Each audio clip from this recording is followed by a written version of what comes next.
Actual में trading के अंदर कितना पैसा चाहिए होता है ट्रेड करने के लिए, राइट? कितने पैसे से हम अपनी ट्रेडिंग जर्नी स्टार्ट कर सकते हैं। कमाने के इरादे से आओगे तो मार्केट आपको 10-20 हज़ार रुपए कब चला जाएगा पता भी नहीं चलेगा आपको, right? So hello guys, welcome back to my new vlog. बाकी देखो, आज का ये जो टॉपिक है वो काफी इंपॉर्टेंट होने वाला है, क्योंकि ज्यादातर लोगों का यही सवाल होता है कि भाई एक्चुअल में ट्रेडिंग के अंदर कितना पैसा चाहिए होता है ट्रेड करने के लिए, राइट? कितने पैसे से हम अपनी ट्रेडिंग जर्नी स्टार्ट कर सकते हैं। तो मैं आज बताऊंगा कि एक बिगिनर ट्रेडर को कितना पैसा चाहिए, और अगर आप ट्रेडिंग सीख चुके हो तो आप कितने पैसे से ट्रेडिंग कर सकते हो, राइट?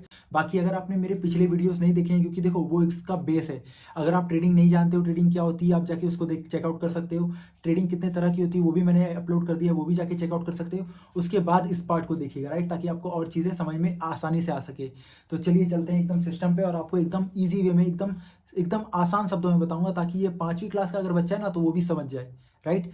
सबसे पहले तो मैं आप लोग के इस सवाल का जवाब देता हूँ कि ट्रेडिंग के अंदर कितना पैसा आपको चाहिए होगा। देखो, अगर आप बिगिनर हो तो आपके पास 10 से 20 हज़ार रुपये होना ही चाहिए ट्रेडिंग के अंदर, राइट? क्योंकि देखो, ये कम से कम कैपिटल बता रहा हूँ, इसके बेस पे आप है ना मार्केट के अंदर सीखने के इरादे से आ सकते हो, राइट? कमाने के इरादे से आओगे तो मार्केट आपको 10-20 हज़ार रुपये कब चला जाएगा पता भी नहीं चलेगा आपको, राइट? क्योंकि आपके पास उतनी नॉलेज नहीं है कि आप 10-20 हज़ार से ट्रेड करके उसको लाख रुपए बढ़ा सको, राइट? क्योंकि देखो, हम ऑप्शन बायर हैं, हम लोग के पास एक तो पहला पैसा भी कम है, ऊपर से मार्केट के अंदर अगर आप ज़्यादा ट्रेड करोगे तो आपको ब्रोकरेज भी देनी पड़ेगी। अब 20 रुपये आप बाय करने के, 20 रुपये सेल करने के, प्लस आपके सारे चार्जेस जो भी हमारी गवर्नमेंट के हिसाब से लगते हैं वो भी आपको पे करना पड़ेगा।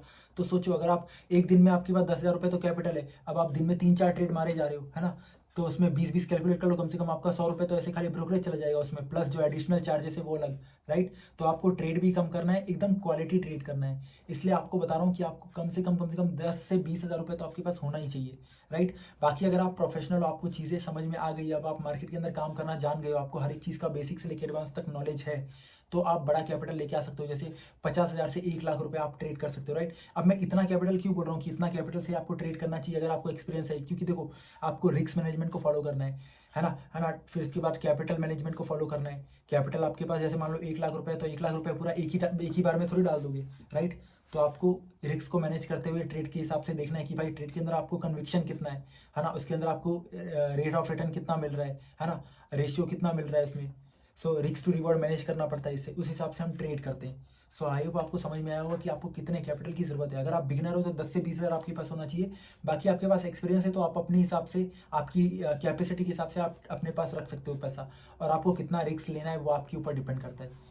आई होप आपको समझ में आया होगा। बाकी मिलते हैं मेरे नेक्स्ट व्लॉग में।